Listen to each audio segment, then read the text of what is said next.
You don't know what you're talking about, bro? Wait, what? Everything. Am I reading bait? That's got to be bait, right?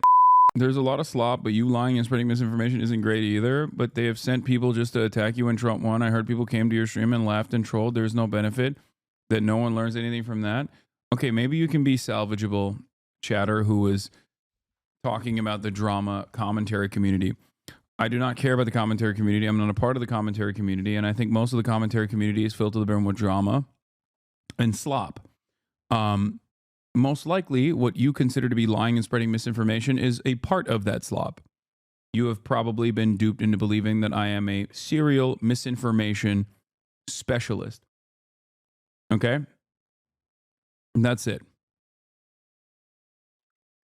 If you think that I am routinely spreading misinformation and routinely lying, you have most likely been misinformed, ironically enough, by the very same community that you also personally consider is filled to the brim with just slop. No, some stuff you say is true, but other stuff is wrong. Okay, point to what I'm saying is wrong then, and then we can have a normal conversation.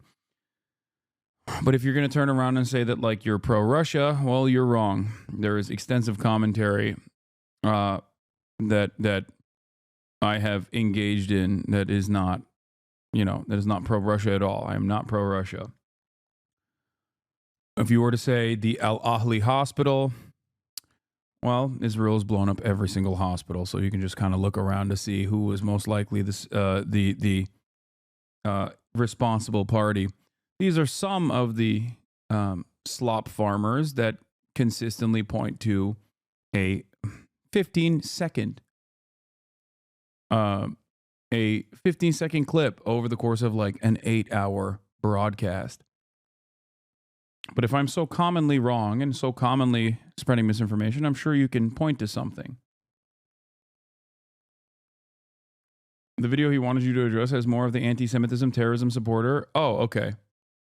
Yeah, if you think that that I'm anti-Semitic, then you're not just wrong. You're completely out of your mind.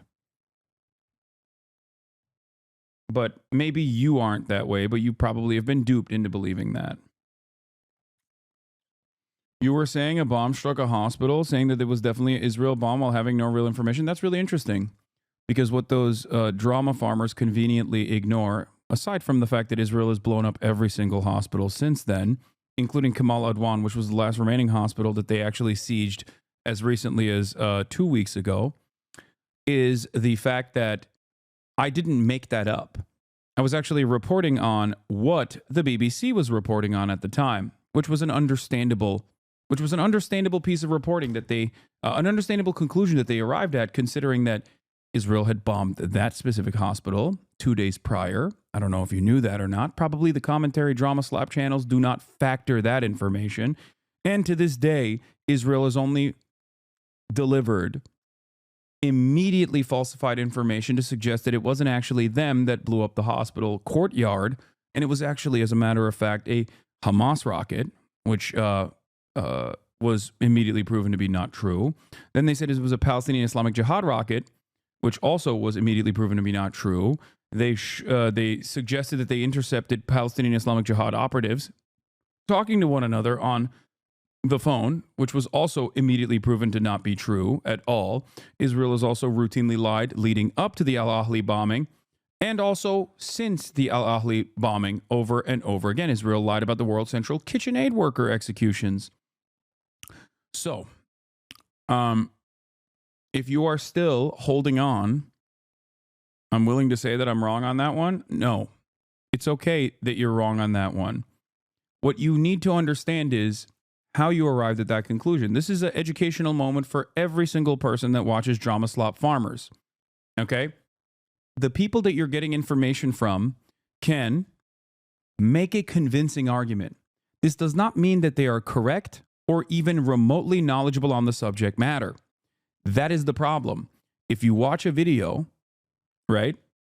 If you watch a video and you assume that the person that is feeding you this false narrative, this biased video, is knowledgeable on the subject matter, even though they have said nothing remotely close to American foreign policy, even if they don't have an overarching opinion on American foreign policy, Israel, Palestine, completely not knowledgeable at all, but instead frame the conversation from the perspective of drama and Hassan bad, you probably are not talking to someone or probably not getting information from someone who is even remotely aware of the situation at all, who is just trying to get others like you to click on basically what is clickbait. They do not care about Israel nor Palestine. They just care about the drama aspect of it. And this is how you will find yourself, ironically, thinking that I'm misinforming you when in fact you have been misinformed by the video claiming that I am misinforming people. To make matters worse, it's also it is also silly to look to a person who sees ongoing genocide and says, "How will I make clickbaity drama out of this?" But in Canada, a lot of pro-Palestine people are burning Canadian flags, saying "Death to Canada." How can you say you're still pro-Palestine in Brampton? A man was pulled out of his truck and beat up because he had a MAGA flag. What does that have to do with genocide? I'm confused. Israel's actions are genocidal. There's genocidal intent. And that is wrong. What you fantasize is happening in Canada has nothing to do with that. I don't know what you want me to say. Why is a Canadian man wearing a MAGA hat in Brampton? Okay, then hate Israel. Okay. Why are there MAGA supporters in Canada? Canadian chatter here, that man is getting his news from Rebel News, Lamau. At least he's still open-minded.